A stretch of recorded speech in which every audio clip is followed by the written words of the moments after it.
Hi, my name is Tina and this is Meaningful Explorations, and today I'm going to give you a tour of my large family gluten-free pantry.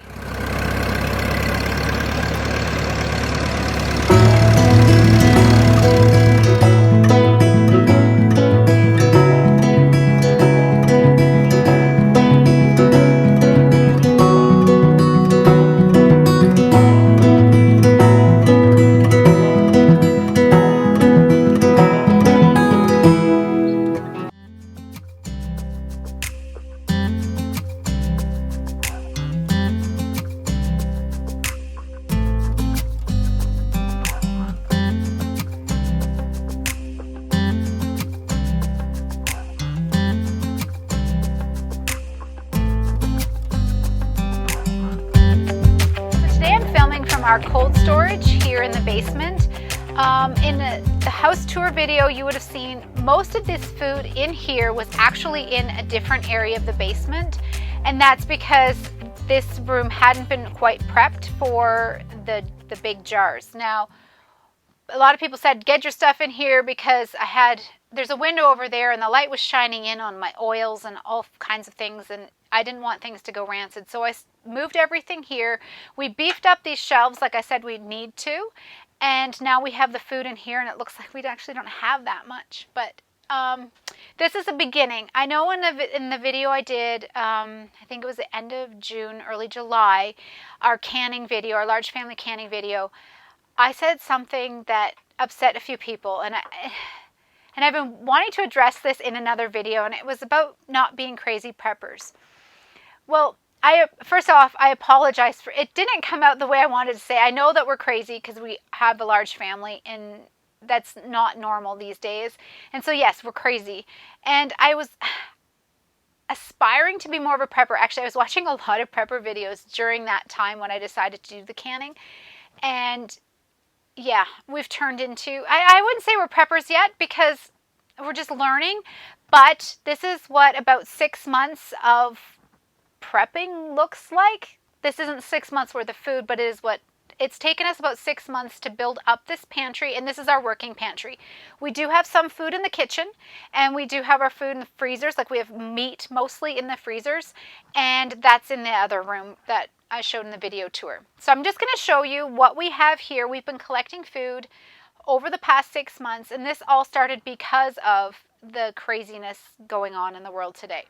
So going back to March, we were spending every single day almost in the grocery store just to acquire food for our family of 10. We're 10 people, so there's 4 adults and 6 children. And so it was kind of scary when they were telling you to stay out of the stores, but you had to go to the stores because there was limits on everything. And now, while we did have some canned goods at home, we didn't have a lot. So over the time when the lockdowns lifted in the summer and things were better and we were growing things in our garden, we canned more and we started stocking up. So this is what we've got so far. I'm not exactly sure where to start.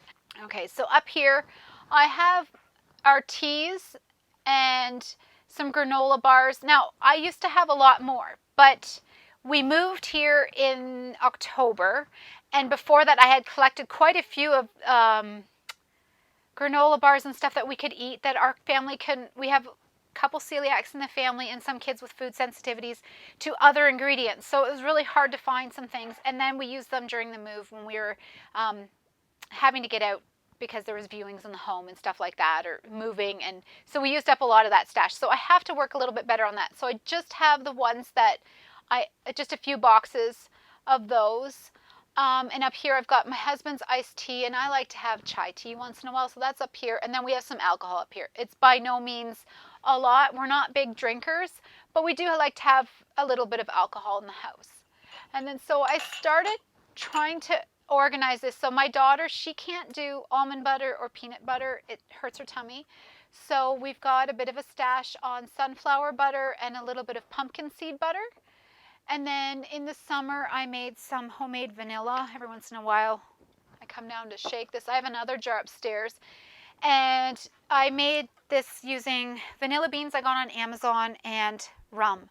I didn't use vodka because I couldn't find any they hadn't been wheat-based. And I'm one of the celiacs, and so I just wanted to make sure that I wasn't going to get sick, and one of my kids is a celiac as well. So I didn't, and it's in baked things. So I don't know. We haven't had any trouble with rum.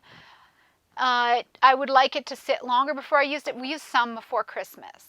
And then these are just my empty jam jars. Like, these were all full, and we've eaten through these so far since the spring. I haven't made jam since early summer. And then I have my sweeteners here. I've got honey, and this is honey that I had infused with echinacea. This has gone solid on me, but this is still somewhat liquid. What I did was I put echinacea flower heads in it and then let it soak for a really, really, really, really long time. I don't remember how long, but it was long. And then I pulled them out. And this is creamed honey that I got from a local farmer that came in little buckets. And just for when we moved, this was, I thought, was better because we had the boxes anyway. And I just put them in there, and we haven't used any of those. And then these are the jars of jam that we made last year. This is from July. This one just says 2020 strawberry jam. And we go, it depends. We go through phases where we eat a lot of jam, and then sometimes we don't. And then we have maple syrup. Again, it's a sweetener that we like to have on hand, as well as more honey. And this is the Costco honey. My husband really likes the hazelnut spread. He's German. They live off this stuff. It's a breakfast spread over there. And then some almond butter for mostly for baking. We don't put a lot of this on sandwiches or anything. And then my children are like peanut butter hounds. They eat a lot of peanut butter. This is probably about, I don't know, 3-4 months worth of peanut butter. We go through probably 2 jars a week of this. And this is like the only peanuts. So the thing is, when you're making a gluten-free pantry, it's hard because not every product that's out there is suitable. Whereas like a lot of people say, well, when you're doing a pantry and you're trying to build up a long-term or mid-term food storage, you try to get as much as you can when it goes on sale. And what I do, when these go on sale, I'll buy a few extra of these. And it's harder. It's harder definitely to do it when you're gluten-free, but it's not that it's impossible. We are proof that it is possible. We also started collecting cans of chicken and turkey. We already did do tuna and salmon. We are Catholic, as you can see in some of our other videos, so we do eat a lot of fish during Lent. So I like to stock up when it's on sale, especially the skinless, boneless. My husband hates the slimy skin that comes in the can, and I grew up with it, and we just mushed it all in and made salmon patties and stuff with it, and it was no big deal. But the kids like to eat these at lunchtime. They'll mix up a bunch, or they'll put it in with some leftover potatoes and make a bit of a salad out of it. And that's usually for lunch. So I don't have a lot here. I'd like to see this grow. But again, this is just about 6 months worth of, I don't know, collecting. I don't know if that's the right word. And then I've got some popcorn back here. I vacuum sealed this one. It's probably going stale, but I think it was the kernels are too pokey or something. So it's still sealed, but the air came out of it. And then I have some that are still in the original containers. And then over here I have what we use fresh. So we've got apples and pears, and the kids just help themselves in here for snacks. I've got some potatoes here, and I probably should dump some in here. But we keep our potatoes mostly in here, and then these are from the grocery store, and then we'll just dump them in there. And then I've got some sweet potatoes down here in this crate, as well as up here. These are the older ones. I bought these ones fresh on Monday, I think. Again, I try to get as many as possible, but one of my kids can't do potatoes, and I don't think she can do rice or pasta. So we just make a sweet potato with every meal. So we do go through a lot of these. Then and down here we have these, we get our eggs from our neighbor. We're getting about, I think we got 4 eggs today from our chickens, and yesterday we got 5. Like, that was the most we've ever gotten from our chickens so far, because it's winter and it's cold and it's dark, and so I'm happy with that for now. But we're hoping to work that up, that we don't have to buy eggs, but we buy these wholesale. And these will each hold 15 dozen. And right now there's just one of these. I think there's 12 eggs left in that box, and then there's 15 dozen. So that's 16 dozen eggs there. And I have more potatoes back there. They are newer, so I did that on purpose so the kids would grab those first. And then up here I've got our stash of tea. This is the Coffee Mate. We almost never, ever use. This is for an SHTF situation, grid goes down, milk goes bad situation, because my husband will use it. He's the only one who takes creamer in his coffee. This is really for an emergency, and it keeps for a really, really long time. And then we have some instant coffee and a bunch of coffee filters, and there's a basket back here with more coffee that were samples or something that we got from somewhere.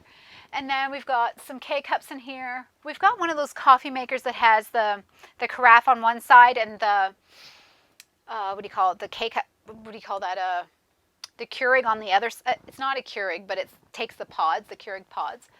And so we have in here a couple different kinds. This one hasn't been opened, and then there's a bunch of them, and then there's the Kirkland ones underneath. And then this is the kind of coffee that we drink. So we stock up on this. It's the Melita, my husband's favorite. So that's what we drink. I could care less. I'm not really fussy about coffee that way. I don't know. He's more of the coffee drinker.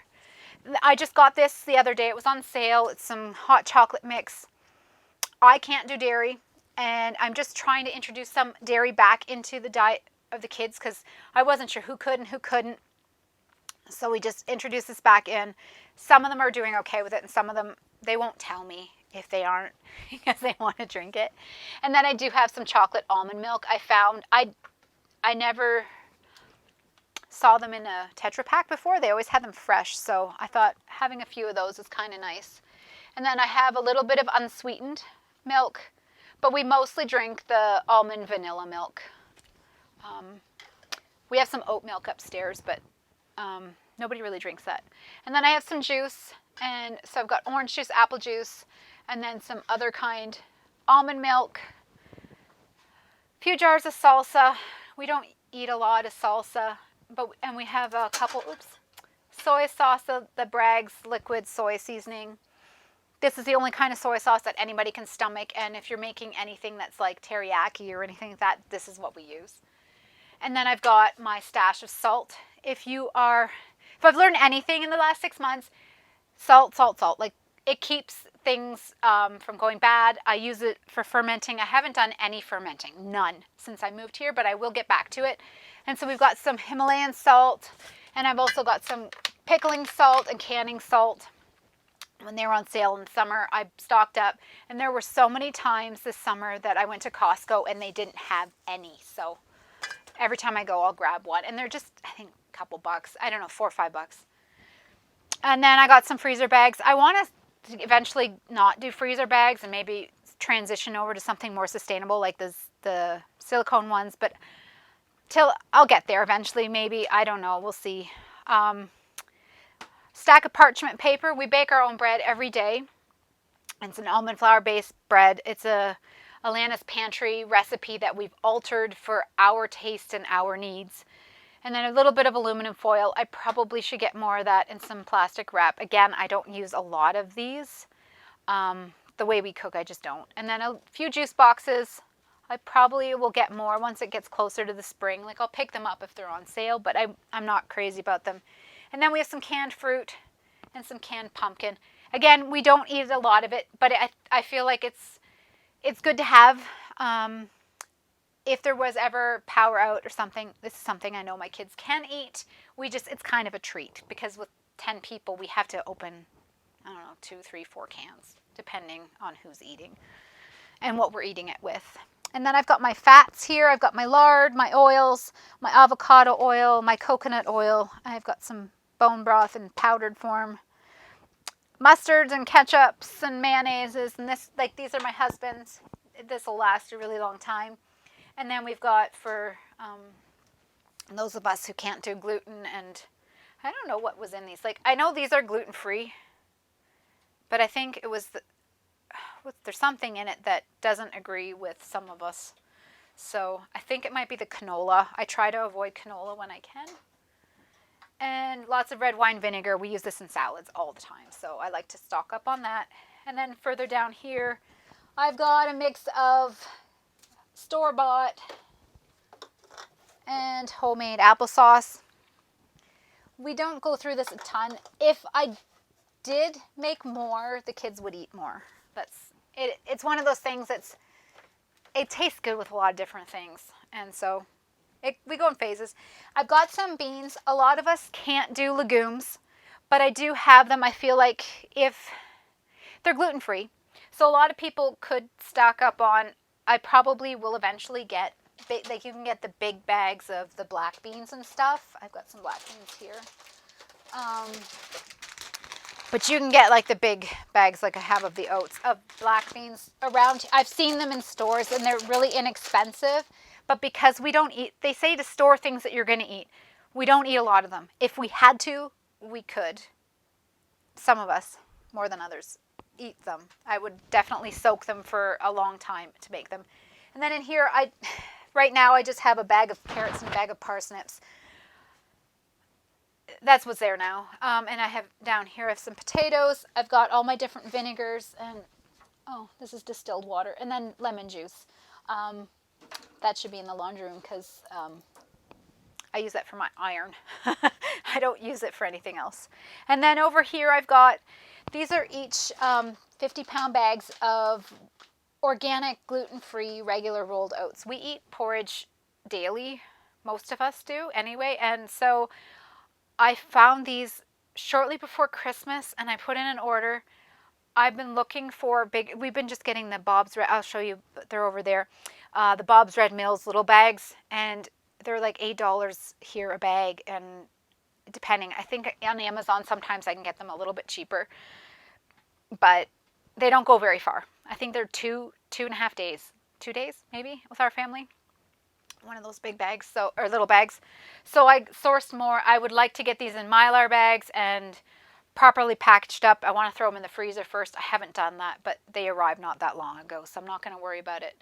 And then up here, I've got some sauerkraut, some soups that we canned, some stewed tomatoes. Now, I think in the other video, another video, I mentioned that you take the rings off, and you normally do. When we unpack these, I just put them in the shelf. I probably should have pulled all the rings off as I was doing it. They should look like this. They should have just so that you can hold on to them. I just didn't. I just haven't gotten around to it. And then I've got tomato products and olives, pickled beets, and this is a lot of the stuff that was in that video. Pickled beets are pickles. This is fermented cabbage. I've got some coleslaw and potatoes all here on this shelf. And then down here, we found out that most of my kids can stomach these. These are from Costco. The potato, what do you call that? They're mashed potatoes. My kids call them power potatoes. Someone was saying, oh, they're powdered potatoes, and they thought they said power potatoes. So like power, we're eating power potatoes tonight. So that's kind of been the joke around here. But they have a really good Haltbarkeit. I can't think of the word in English. What is it? Shelf life. There it is. Thank you. Shelf life. They have a long shelf life. Sorry. I lived in Germany for 9 years, and that was almost 15 years ago, and I still sometimes only think of the word in German, which is weird because English is my native language. And then we do tomatoes. Not all of us can do nightshades, but some of us can. We use the pureed. We make our own sauces more than we do the diced ones. And then I have a few beans. We wanted to see if people can do, I love refried beans, a few beans for one of my kids who can eat almost anything. So including, I think he can eat gluten, but he hasn't really had a chance because none of us eat it. So, and I don't want it in the house because I don't want to get sick. And some more tomatoes. And then I just recently found some canned beets at Walmart the other day when I was grocery shopping. I haven't seen canned beets, like other than pickled, for a really long time in the stores. So I decided to I think I just grabbed 8 cans, which isn't very much for our size of family. And then I have some carrots, the pickled carrots. And then from the video there, the carrots that we can in the summer. And I mean, we're still eating off of those. We've been eating those, and it just seems to be endless there. And then down here I have my 5-gallon buckets that my husband brought home. He got them actually, I think he bought them at the paint store because he's a painter. This one has buckwheat groats. This one has some, again, I bought this when I bought the oats. They're grain-free, or not grain-free. I think they are grain-free though. They're gluten-free fusilli. This is, I'll show you the bag. It's on the other side. And we just have with the gamma lids. Oh. This is the bucket we used to brine the turkey in the turkey brining video. So my husband ended up putting the pasta in this here. But anyway, it was in a bag and we just left it like that so we could use the bucket so we could repurpose it. Now it's back to storing pasta. These are sugar. I just keep cane sugar and golden sugar. We put a little bit of golden sugar in our oats. It's just because it's cheaper than using maple syrup. And then we have the cane sugar. My husband uses that for his coffee, and I use that for canning. So we're not going through very much of that right now. Then I've got some basmati rice and some rolled oats in those. And that's this side of the pantry. Okay, and so I didn't mention when I was standing over there that we still have some of the meat that we canned in the summer. The smaller, lighter jars is turkey, and these are ground beef.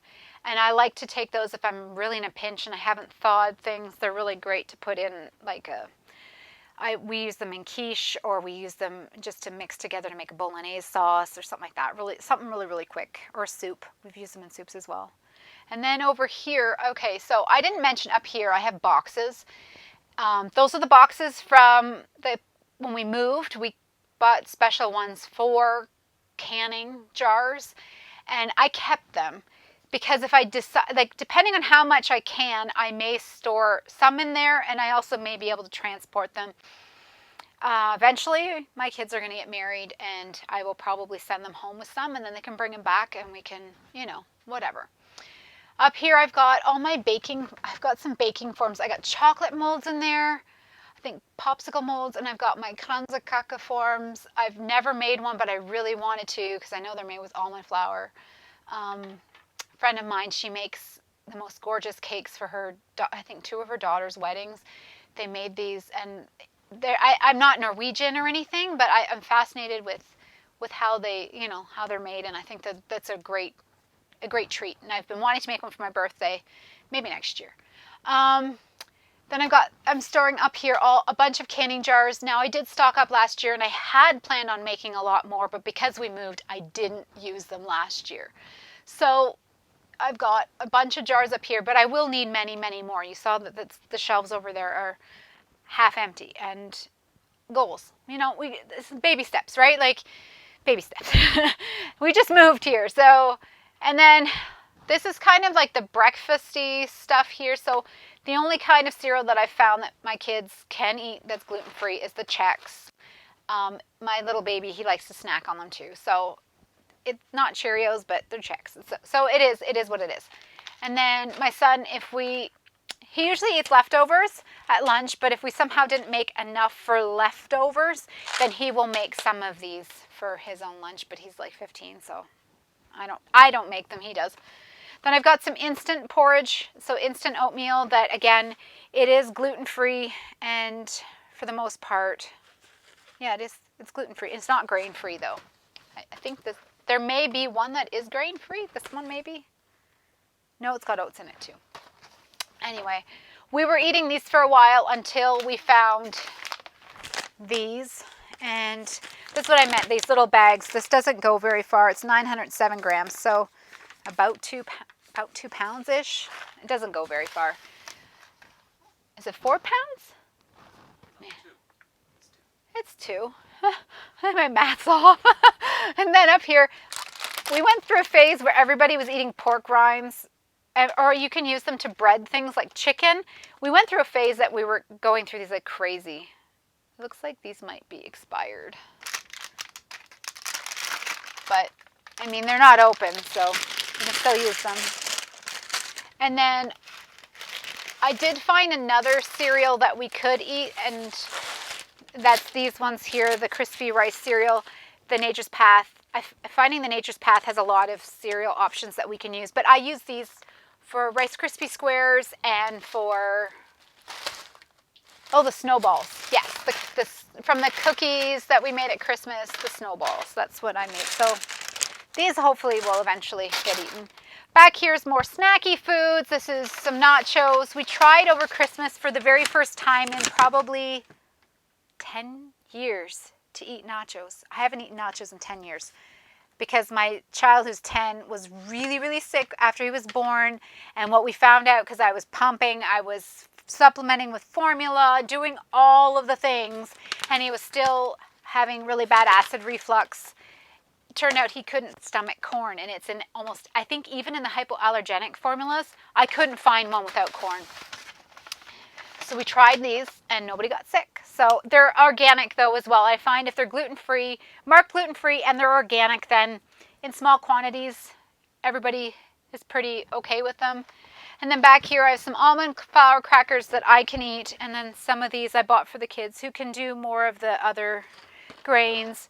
We found these ones at the grocery store, and then some of these gluten-free ones because kids are always hungry and wanting to snack.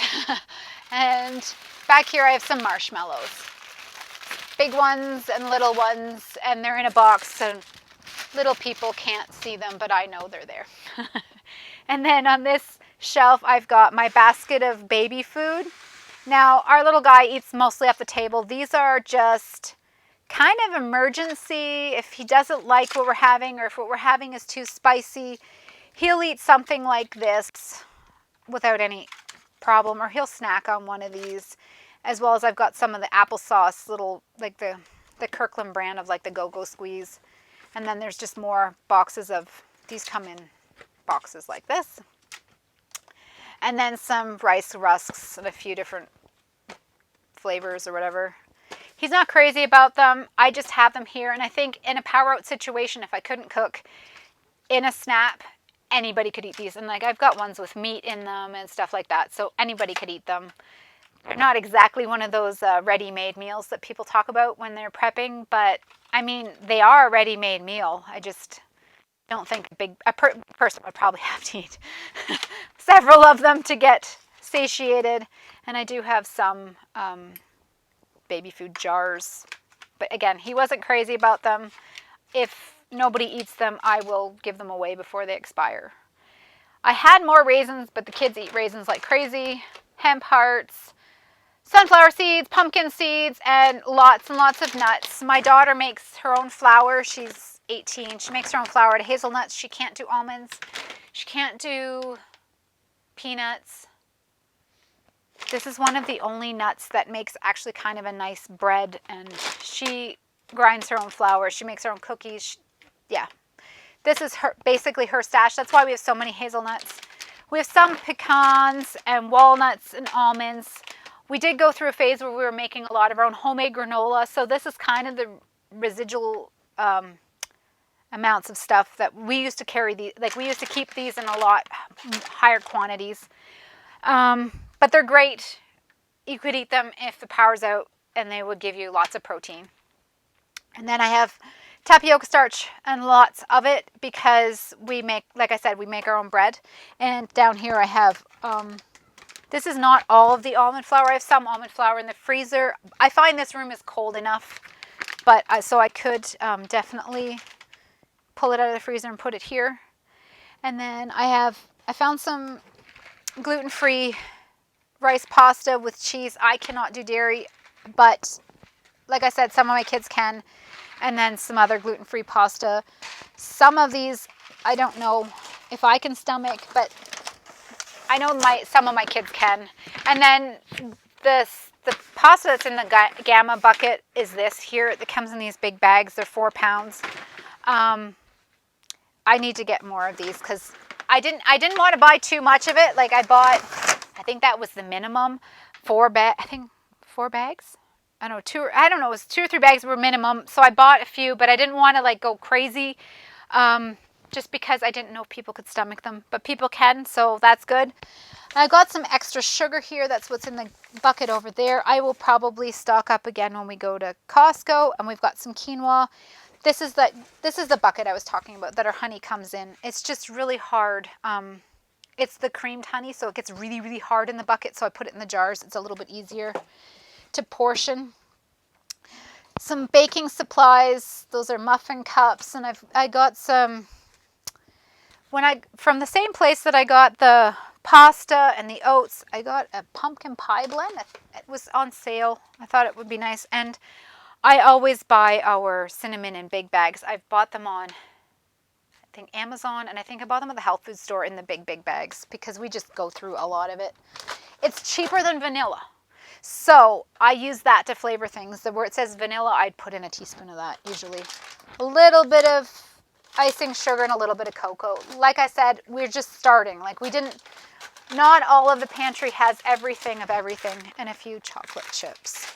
My goal is to have enough in here to last a year, but again, that takes time. And if you're just starting out or have never thought about starting your own prepper pantry, like I hadn't really thought of it. I always knew to keep some things, but with the grocery stores having so little in them this past spring, I kind of got scared, and that's why I started watching a lot of prepper videos, and I appreciate their knowledge, and I'm just learning. But and I want to encourage you, if you're like looking at this and thinking, oh my gosh, there's a lot of food. Like we've had friends joke that they come down to the grocery store. They call this the grocery store, and I get it, but we're a lot of people. This food won't last very long. So I'm really aspiring to make sure that we have enough to get through like a lot of things, like not just the craziness in the world today, but some of the things I did learn is that it's great to have it in case of job loss, which, people have been experiencing as well. We're luckily enough, my husband didn't lose his job, my son did. And so you just never know. And another family that I was watching, if I can find the video, I'll link it. They talked about having a working pantry as hunger insurance. And when you have a number of mouths to feed and you want to make sure that you can provide for them, I love the term hunger insurance because it makes sure that they're not going to go hungry, at least not right away. And I'm sure we could stretch the food quite a bit further. And then, yeah, it is what it is. But like if you're just starting out, we didn't get here all overnight. Like I just really want to encourage you to start. What it started with, like, instead of buying one, I buy two, or I buy, these came in groups of 3 or 4 as a minimum, I think on an Amazon, and when they were on sale. Same with the oats. I buy those when they're on sale. These when they were on sale.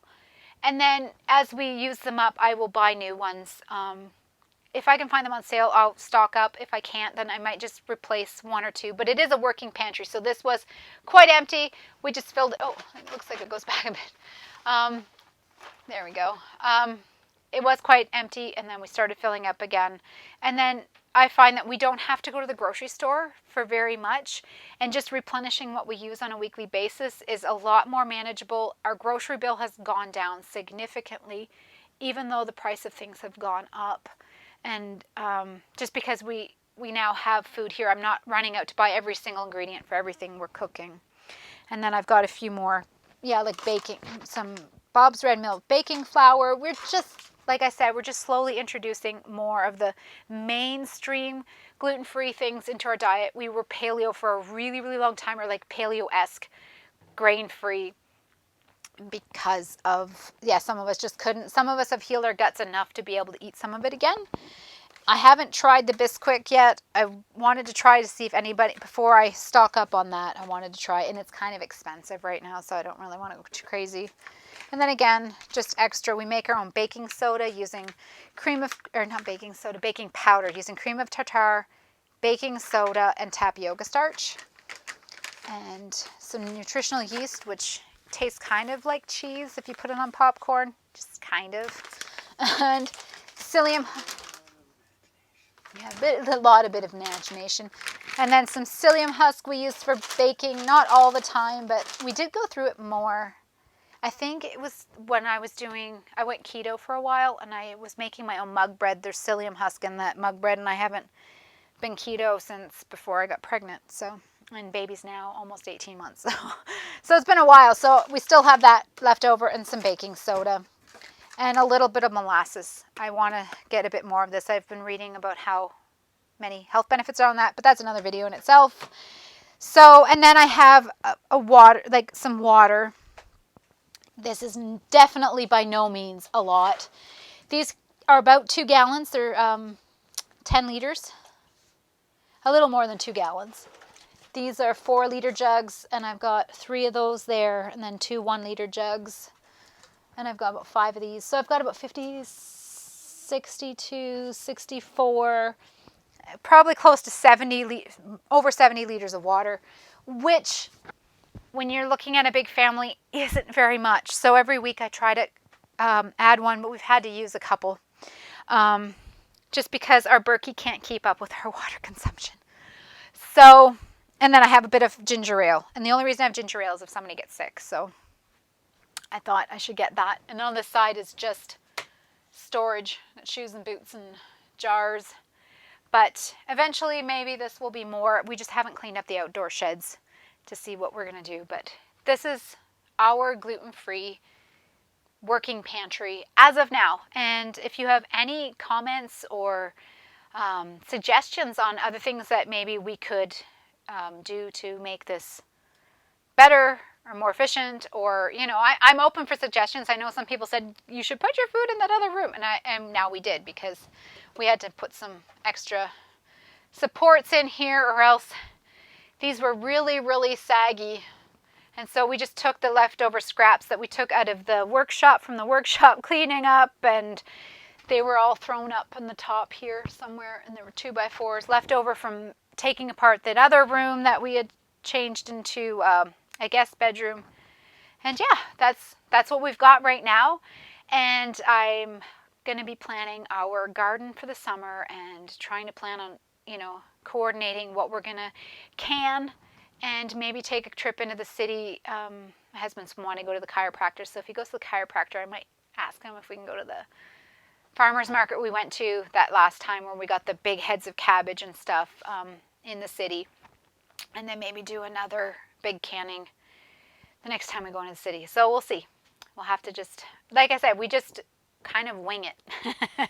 That's what you kind of do when you have a big family. You just do what you can in the amount of time you can. And so if we can do it as a large family, I'm sure you can do it, especially if your family isn't huge and doesn't have any allergies or food sensitivities. I'm sure you can buy a lot of things more readily available than we can, because we really have to pick based on ingredients, and just start. I would suggest starting small, and just, I feel more confident now that I have food here, especially now we're out in the country. Going anywhere to buy food, at least 20 minutes on the road, and then you don't know if they're going to have it or not. So when they do have it, stock up. And we've kind of adopted that mentality, and it's been working out for us. And we'll see where we go from there. Well, until next time, I think I've talked enough now. Until next time, please like and share and subscribe and do all those things. You know what to do, and we'll see you in the next video. Bye-bye.